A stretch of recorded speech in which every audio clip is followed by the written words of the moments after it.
నమస్తే, నేను Chandana. Welcome to great Andhra top stories. Pattabhi బుర్రకు పదును పెట్టు. విశాఖ నెంబర్ 1. రాజకీయ అడుగుల దిశగా పివి సునీల్. మెడికల్ కాలేజీలు తీసుకున్నారో జైలుకే జగన్ వార్నింగ్. సమాజంలో స్వీయం ప్రకటిత మేధావులు ఎక్కువయ్యారు. పలానా వ్యక్తి తెలివైన నాయకుడనంటే అదో గౌరవం. అలా కాకుండా తమకు తాము ఎక్కువ ఊహించుకుని నోటికొచ్చినట్టు మాట్లాడేవారి సంఖ్య పెరిగింది. అజ్ఞానాన్ని బయట పెట్టుకుంటున్నామనే స్పృహ కూడా లేకుండా మాట్లాడేస్తుంటారు. అదో తుత్తి అన్నట్టుగా మాట్లాడుతుంటారు. అలాంటి వాళ్లకు సమాజ అభిప్రాయంతో సంబంధం ఉండదు. మెడికల్ కాలేజీల ప్రైవేటీకరణపై ప్రజల్లో తీవ్ర వ్యతిరేకత కనిపిస్తోంది. కానీ కూటమి సర్కార్ మాత్రం ముందుకు వెళ్తామంటోంది. ఎవరైనా ప్రశ్నిస్తే వాళ్ళ నోళ్లు మూయించేందుకు దబాయిస్తోంది. ఈ విషయంలో టీడీపీ నేతలైతే అత్యుత్సాహం ప్రదర్శిస్తున్నారు. మెడికల్ కాలేజీలను పీపీపీ విధానంలో అభివృద్ధి చేయాలనే ప్రతిపాదనకు తిరుపతి ఎంపీ డాక్టర్ మద్దెల గురుమూర్తి పార్లమెంటరీ స్థాయి సంఘం సభ్యుడిగా మద్దతు పలికారంటూ స్వచ్ఛాంధ్ర కార్పొరేషన్ చైర్మన్ కొమ్మారెడ్డి పట్టాభిరామ్ చెప్పుకొచ్చారు. ఢిల్లీలో పీపీపీ విధానానికి అనుకూలంగా సంతకాలు పెట్టి రాష్ట్రంలో అందుకు వ్యతిరేకంగా సంతకాల సేకరణ పేరుతో హడావిడి చేయడం ఏంటని ఆయన ప్రశ్నించారు. 2 రోజులుగా తిరుపతి ఎంపీ గురుమూర్తి టార్గెట్గా టీడీపీ సోషల్ మీడియా కూడా ఇదే ప్రచారం చేస్తోంది. టీడీపీ అత్యుత్సాహం చూస్తుంటే ప్రైవేటీకరణ అనే తప్పిదాన్ని సమర్థించుకోవడానికి తిరుపతి ఎంపీ ఆయుధం ఇచ్చాడని భ్రమిస్తున్నారు. 2023-24 మధ్య వైద్య రంగానికి సంబంధించి కేంద్ర ప్రభుత్వం నియమించిన స్థాయి సంఘం సభ్యుడిగా గురుమూర్తున్నారు. ఆయనతో పాటు ఇతర పార్టీల నేతలు కూడా సభ్యులే. ఎక్కువ మంది బీజేపీ ఎంపీలే సభ్యులన్న సంగతి తెలియంది కాదు. అయితే పట్టాభి తెలుసుకోవాల్సింది, బుర్రకు పదును పెట్టాల్సిన సంగతి ఏంటంటే వైఎస్ జగన్మోహన్ రెడ్డి ప్రభుత్వం పీపీపీ విధానంలో మెడికల్ కాలేజీల్ని నిర్మించలేదు. ప్రభుత్వమే 5 మెడికల్ కాలేజీల్ని పూర్తి చేసింది. అలాగే మరో 2 నిర్మాణాలు దాదాపు పూర్తి చేసిన ఘనత వైఎస్ జగన్ ప్రభుత్వానికి దక్కుతుంది. ఈ వాస్తవాలన్నీ వదిలిపెట్టి ఏదో కనుక్కున్నట్టుగా పట్టాభి పవర్ పాయింట్ ప్రజెంటేషన్ ఆయన అజ్ఞాన ప్రదర్శనకే అన్నట్టుగా ఉందని జనాలు తూర్పారబడుతున్నారు. ఢిల్లీలో పీపీపీ విధానాన్ని వైసీపీ సమర్థిస్తే మరి రాష్ట్రంలో ఇప్పటి ప్రభుత్వంలో ఆర్థికంగా సొమ్ము చేసుకోవడానికి అదే విధానంలో మెడికల్ కాలేజీలను ప్రైవేటు వ్యక్తులకు కట్టబెట్టేది కాదా అనే ప్రశ్నకు టీడీపీ నేతలు పట్టాభి సమాధానం చెప్పాలి. ఏదో ఒకటైతే అందరూ మాట్లాడతారు. ప్రజలు అంగీకరించేలా మాట్లాడాలంటే కాస్త పరిజ్ఞానం అవసరమని ప్రజలు పట్టాభికి హితవు చెప్తున్నారు. విభజన ఏపీకి విశాఖ అతిపెద్ద నగరం అన్నది మరోసారి రుజువైంది. తెలుగుదేశం ప్రభుత్వం అయినా వైసీపీ అయినా ఇప్పుడు కూటమి ప్రభుత్వం అయినా విశాఖనే వేదికగా చేసుకుని అనేక కార్యక్రమాలు నిర్వహిస్తున్నాయి. విశాఖలోనే పెట్టుబడులు పెట్టేందుకు పారిశ్రామికవేత్తలంతా ఉత్సాహం చూపిస్తున్నారు. విశాఖ గ్రోత్ ఇంజన్ అని వైసీపీ ప్రభుత్వంలో ఉన్నప్పుడు చెప్పింది కూటమి ప్రభుత్వం కూడా విశాఖనే అన్నింటికీ ఎంచుకుంటోంది. లేటెస్ట్గా వచ్చిన గణాంకాలు కూడా విశాఖ గ్రోత్ ఇంజనే అని తెలియజేస్తున్నాయి. జిల్లా స్థూల ఉత్పత్తి జీడీడీపీలో చూస్తే రాష్ట్రంలోనే విశాఖ అగ్రగామిగా నిలిచింది. 2025-26 ఆర్థిక సంవత్సరానికి సంబంధించి తొలి అర్ధభాగంగా ఏప్రిల్ నుంచి సెప్టెంబర్ వరకు తీసుకుంటే జీడీడీపీ లెక్కల ఆధారంగా ఆయన జిల్లాల ర్యాంకులను విడుదల చేశారు. దాని ప్రకారం చూస్తే విశాఖ మొదటి స్థానాన్ని సాధించింది. విశాఖ 59,557 కోట్ల రూపాయల జీడీడీపీతో ఫస్ట్ ర్యాంక్ని అందుకుంది.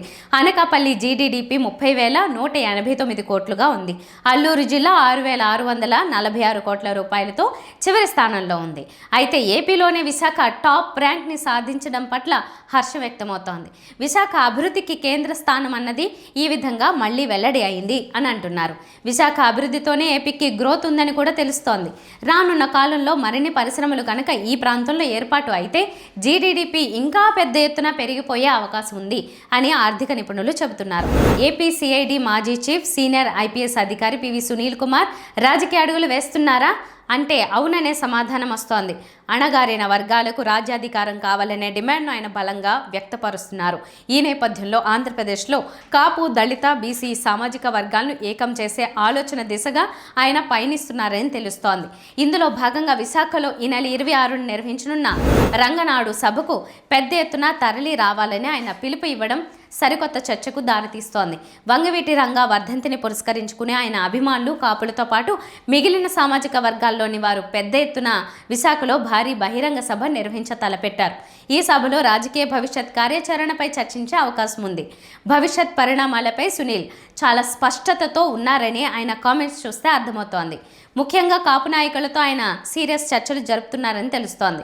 కాపులు ఆరాధ్య దైవంగా భావించే వంగవీటి రంగాను సొంతం చేసుకోవడం ద్వారా ఆయా వర్గాల ఆదరణ చూరగొనొచ్చనే వ్యూహంతో సునీల్ ముందుకెళ్తున్నట్టు కనిపిస్తోంది. అందుకే విశాఖలో రంగనాడు సభకు అందరూ రావాలని ఆయన ఆహ్వానించడం చర్చనీయాంశమైంది. దళితుల్లో సునీల్కు పరపతి ఉంది. కాపులతో పాటు బీసీలో రాజ్యాధికారంపై ఆకాంక్షను రగిల్చితే ఏపీ రాజకీయ రూపురేఖల్ని మార్చొచ్చనే ఆలోచన పుట్టుకొచ్చింది. ఇందుకు నాయకత్వం వహించేందుకు ఆయా సామాజిక వర్గాల నాయకులు తెరపైకి వచ్చే అవకాశం కనిపిస్తోంది. ఇప్పుడు విశాఖలో జరిగే రంగనాడు సభపై అందరి దృష్టి పడింది. తన హయాంలో తీసుకొచ్చిన మెడికల్ కళాశాలల ప్రైవేటీకరణను అడ్డుకునేందుకు వైఎస్ జగన్ ఎందాకైనా అన్నట్టుగా దూకుడు ప్రదర్శిస్తున్నారు.